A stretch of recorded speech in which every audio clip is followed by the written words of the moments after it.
Dit is de break radio CHPD 107.7 FM, de Ploddische radiostation in Elmer, Ontario. En de nächste 20 Minuten haben wir wieder onze Geschichte von George Rempel. Het handelt sich hier om de Jermo-Ansiedlung en ook een beetje aanvang van de Kleingemeente-Ansiedlung, Los Hawaiis, de Quellenkolonie. Ik zie Hen Rempel en ik wens je een goede aanvang.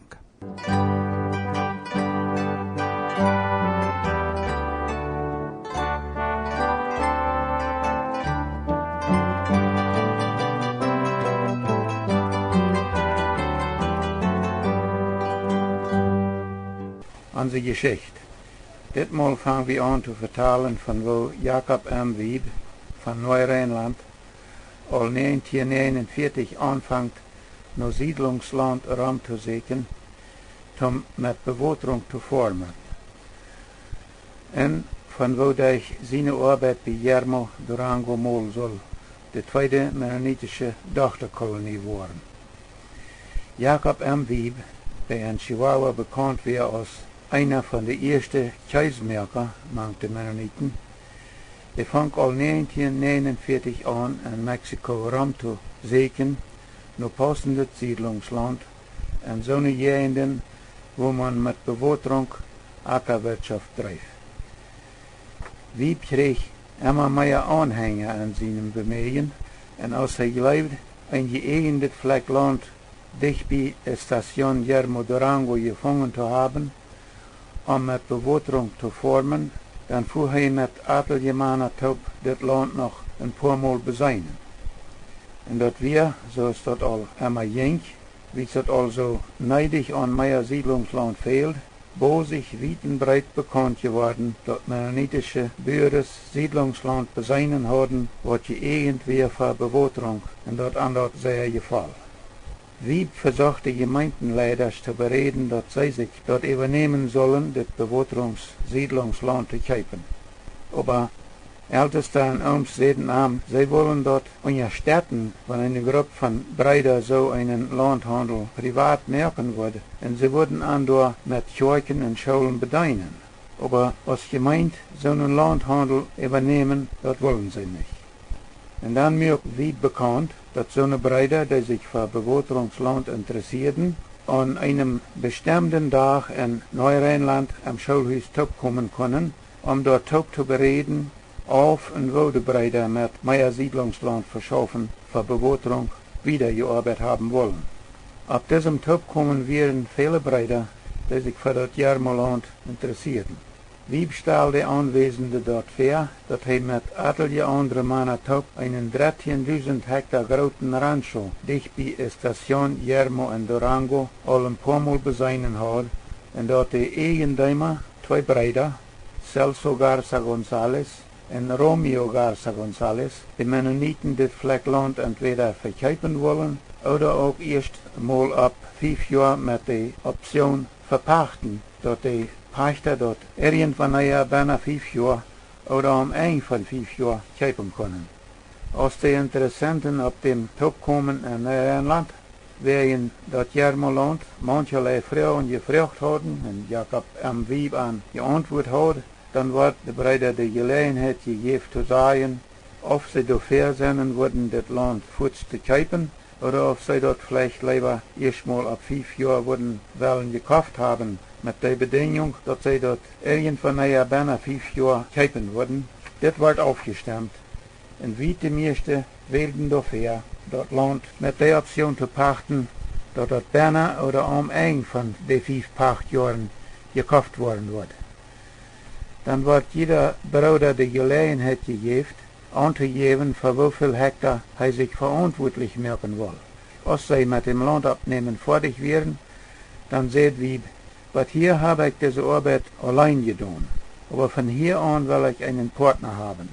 Dann wird bereit, dass die anwesenden Brüder einen von den Männern, die das Land angegeben haben, als Wieb seinen Partner wählen sollen. Diese Wahl fällt ab Gerhard J. Rempel in Blumenart. Rempel war nicht einmal da, aber er hat durch einen anderen Bruder ab seinem Namen Land angeben lassen für seine Jungs. Und dort wir, so dachten die Brüder, genug, dass er als Wieb sein Helfer gewählt werden kann. Jacob M. Wieb en Gerard J. Rempel fuhren dann nach Jermo, noch einmal das Land zu beseinen, und fuhren dann von dort nach Torreon und leiden net auf Koten en der Landeigenehmer taub einen Pachtkontrakt an. Als sie teruggekommen wären, merken sie bekannt, dass die Brüder Sinno und Wada sollen in Neu-Rheinland an der Schule kommen. Zwischenan hat aber wer versucht, die Gemeindenleiders für das Santa Rita Land zu interessieren.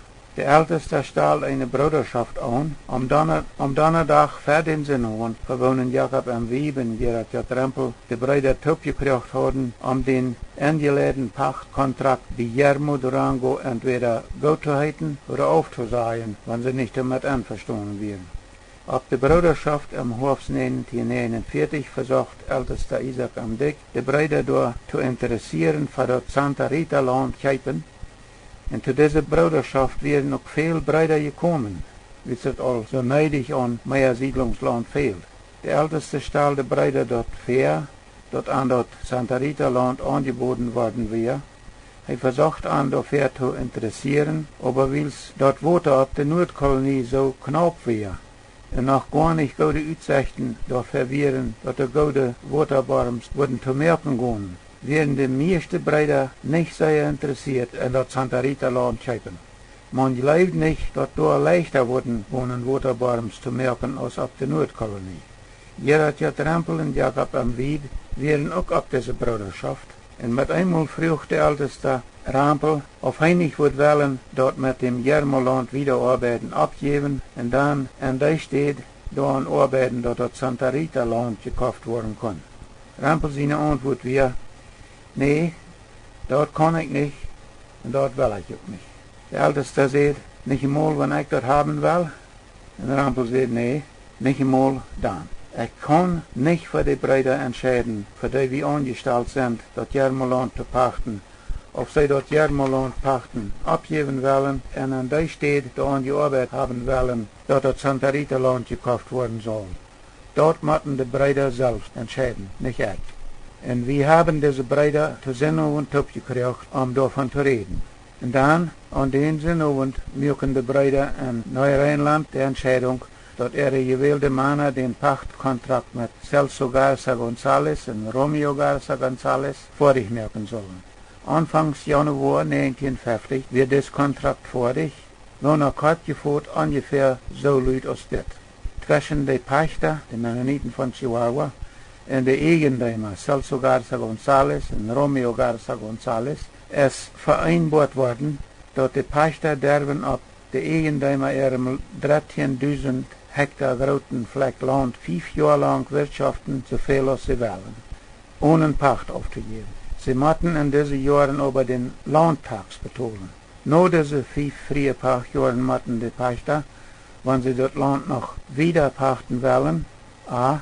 ein bestimmtes Pachtgeld bezahlen, ich weiß nicht gleich, wie viel das wäre, oder b. sie können das Land besser oder ein von diesen 5 freie Pachtjahren kaufen, oder c. sie können ein von diesen 5 freie Pachtjahren auch einfach von dem Land rauftragen. Aber wenn sie rauftragen, dann müssen sie ihre Gebiete, ihre Barms und andere Verbesserungen auf diesem Land an die Eigentümer aufgeben, dafür, dass sie dort 5 Jahre lang gebraucht haben.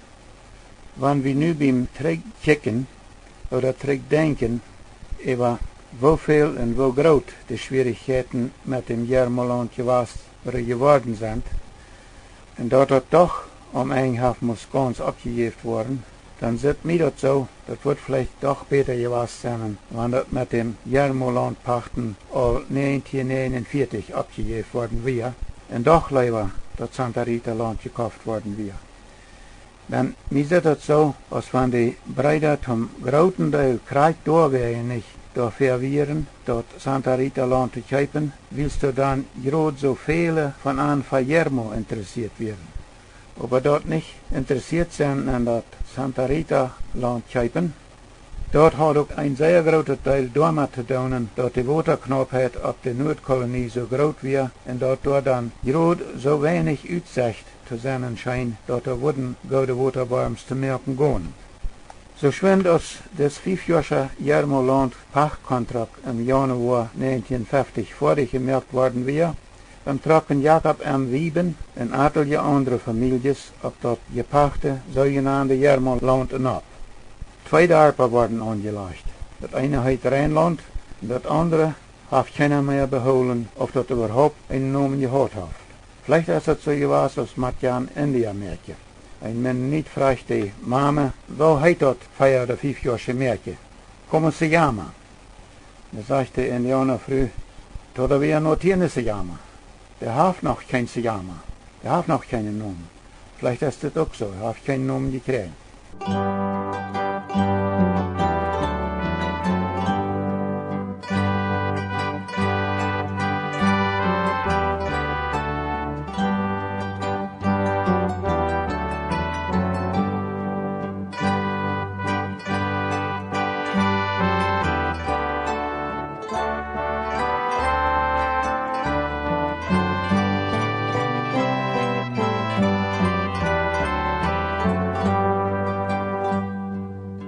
Jacob M. Wieben siedelten am Dorp Rijnland aan. Am Anfang waren die Lied op de nieuwe Jarmo-siedlung meestens sehr mutig. Wasserbarms worden gestart, einer am anderen. En immer mehr Familien trokken op den Pachtland ab. Einige von den erst gestarten Barms lieferten gut Wasser. Andere können nicht gute Wasser empfangen. Als erst mehrere Formen sehr versagt und doch nicht gute Wasser gefangen haben, dann wordt dat op de Mennonitische Kolonien in Chihuahua bosig bekannt en bald schoven immer mehr families naar Jarmo trekken immer wieder ab. Als von unseren families, die mehrere Lager gestartet und nicht genug Wasser gefangen haben, anfangen zu trekken nach Chihuahua, dann stellten immer mehr families naar Jarmo trekken al ganz an. Von Patos Durango waren etliche families bei Conejos, nicht sehr weit auf von Jarmo angesiedelt. Irgendwo können die dort aber nicht merken und geben dort bald ab. Mehrere von diesen Familien trokken dann auch auf dem Jarmo-Pachtland ab. Al vor dem 5. Pachtjahr werden mehrere Familien zurückgetrokken nach Chihuahua und am Ende vom 5. Jahr trokken noch mehr zurück. Für die Familien aber, die da al so viel Geld in angestecken haben und noch da bleiben wollen, für die wird das nicht leicht. Im 5. Pachtjahr. Die wollen dort Land Jahren gekauft haben am Ende vom letzten Pachtjahr. Aber die meisten von den Lied, die 1940 auch Land angegeben haben und sich für eine bestimmte Zahl von Ackers oder Hektars verantwortlich gemerkt haben, wollen nicht mehr ihr angegebenes Land kaufen und glauben dann auch keine Verantwortung mehr zu haben. Und weil die meisten Mennoniten in Chihuahua in den Jahren von 1950 bis 1953 wat buitengewöhnlich die Jahren wären, war da viel armer geworden wären, können auch viele von den Bürgern, die sich 1949 verantwortlich gemerkt haben, gewisse Hektars Land zu kaufen, Jarmo, und auch über ihr Versprechen nicht leichtfertig wären, können doch nicht gut sein, wo sie ihr Land da würden betollen können. Die Gemeinde auf den Mutterkolonien wollen auch noch immer nicht dort Jarmo-Land übernehmen. Dann ihre Kosten werden auch noch immer sehr leicht und Geld. Was war dann mit dem Jarmo-Land, was die 5-Jahr Pachtkontrakt uitrannt? Na, was mit dem Jarmo-Land geworden ist, das ist eine sehr lange und sehr komplizierte Geschichte. Ich habe viele Kopien von Briefen, Zeitschriftenartikels, die von 1953 bis Ende 1980er Jahren während dort Jarmo-Land geschrieben worden sind. Aber ich glaube, die wollen dort gar nicht alle hören. Ich will dort aber kurz Topfoten und die Worte davon vertalen. Ich glaube, wir müssen uns, ehe wir damit anfangen, erst ein Beetwort davon vertalen, dort Lothar noch mal eine oder noch 2 Gruppen mennonitische Einwanderer von Kanada nach Chihuahua kamen, die sich 1947 taub den Los Cahuayes Rancho gekauft haben und 1948 daarboven ansiedelten. Diese Kolonie kann wie alle aus der Quellenkolonie.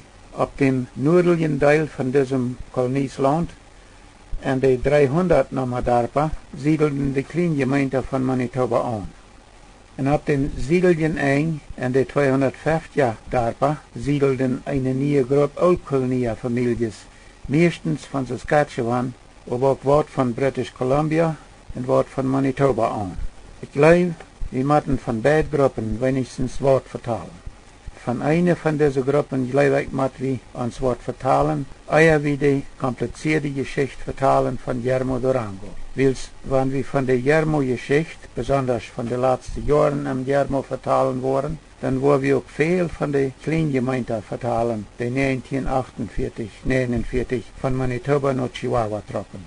Dann in Yermo fängt dort eigentlich an, dort auch Kolonia ihre Kinder von Kleingemeinde Schaulehrers lehren leiten. Nu aber erst ein klein von der neuen Oud-Kolonia in Chihuahua. Ich kann mich noch gut erinnern, dat Kleingemeinde en Oud-Kolonische Delegaten von Kanada 1947 ateljemal bij ons in Blauenoord te Nacht wären. Diese Delegaten nehmen sich unseren Vater mit nach Mexico City, als sie durchfuhren ihre Freiheiten utarbeiten. Wenigstens zweimal kamen diese Kleingemeinde en Oud-Kolonische Delegaten von Kanada 1947 nach Chihuahua, Mexiko. En beidmal fuhren sie auch nach Bad Mexico City.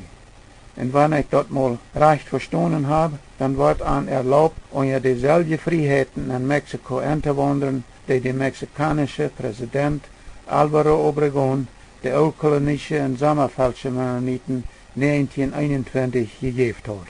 De Kanadische, Kleingemeinde en Oud-Kolonische Delegaten hadden dat vlek land, den Rancho Los Cahuillas, 1947 al goed bezijnen, en hadden ook al einen landhandel angelegd.